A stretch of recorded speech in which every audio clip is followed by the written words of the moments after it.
Sindh university के मुलाज़िमन की तंज़ीम सेवा तरफा चौकीदार रियाज़ नारेजो की मेंबरशिप ख़त्म करण खिलाफ़ ऐं सिक्योरिटी डायरेक्टर की हिमायत में यूनिवर्सिटी के चौकीदारन रैली कढी है। चौकीदारन अली गौर नोहाणी, शहजाद बिरोई, अमीर अली मक्सी और नूरदीन की अगवाणी में सिंध यूनिवर्सिटी CNG का रैली कढी शहर के मुख्य चौक से एहतजाजी मुज़ाहिरो किया। इन मौके ते अगवाणन जो चवणु हो त जी मोहम्मद अली गांगरो फ्रेश वाटर हट फोटो स्टेट जो दुकान वरतो अथई। अली रुस्तमानी जनरल सेक्रेटरी सेवा आर्ट्स फैकल्टी हट फोटो स्टेट जो दुकान वरतो। सदाई इन असांजी तहरीकूं खपायूं, सदाई असांजे पोरियतन जो पघर ऐं रत चूसियो अथनि। उन्हनि जी निशानी करण ते उन्हनि डायरेक्ट सस्पेंड कयो, टर्मिनेट कयो वियो आहे। उहो अख्तियार सिर्फ़ु जनरल बॉडी खे आहे, सेवा बॉडी खे बि अख्तियार कोन्हे।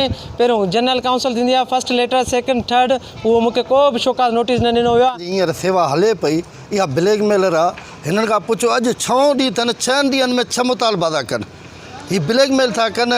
कल्ह हो त अली गौर खे हटायो, अॼु काशिफ़ साहब खे हटायो, सुभाणे चवंदा VC साहब खे हटायो, ॿियनि खे हटायो। हीअ ब्लैकमेल था कनि, हीअ ब्लैकमेलर आहिनि। हीअ सेवा में को बि माण्हू कोन्हे। कॾहिं मुलाज़िमनि जा हिननि कम कया आहिनि। सिर्फ़ु 5000 कंहिं मुलाज़िम खे लोन वठी था ॾियनि, सा यूनिवर्सिटी थी ॾिए, हे पंहिंजे खीसे मां कोन था ॾियनि, यूनिवर्सिटी थी ॾिए। ऐं हीअ ब्लैकमेल कंदा आहिनि। ॿियो कहिड़ो कमु यूनिवर्सिटीअ जो जेको मुलाज़िमनि जो फ़ाइदे जो, कहिड़ा प्लाट जा कम करे ॾिनऊं आहे, कहिड़ियूं असांखे इन कैशूं ॾिनऊं आहे, असांजे कहिड़ा कम हिननि कया आहिनि। असांजे रियाज़ नारे जे सस्पेंड कयो वियो आहे यूनियन वारनि के कानून ऐं कंहिं छा में बि न आहे, छो त सभ खां पहिरियां हुनखे शोकाज़ नोटिस ॾिनो वेंदो आहे। छाजे करे त रियाज़ नारे जो असां सां गॾु हुयो, असांजी सिक्योरिटी सां गॾु, ऐं असांजो मेंबर हो ऐं असांजी ताक़त हुई। जॾहिं असां सिक्योरिटी एहतजाज कयो त उन खां पोइ रियाज़ नारे जे खे हिननि जबरी यकदम सस्पेंडेड कयो। ऐं इन खां अलावा ही सभु यूनियन वारा सस्पेंडेड आहिनि।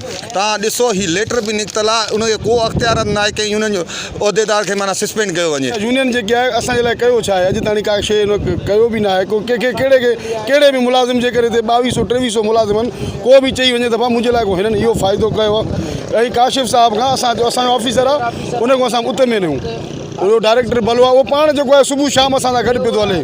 ड्यूटी असांजी साहब जी जेकी बि इहो ई आहे त भाई असांजी ड्यूटी करणी आहे।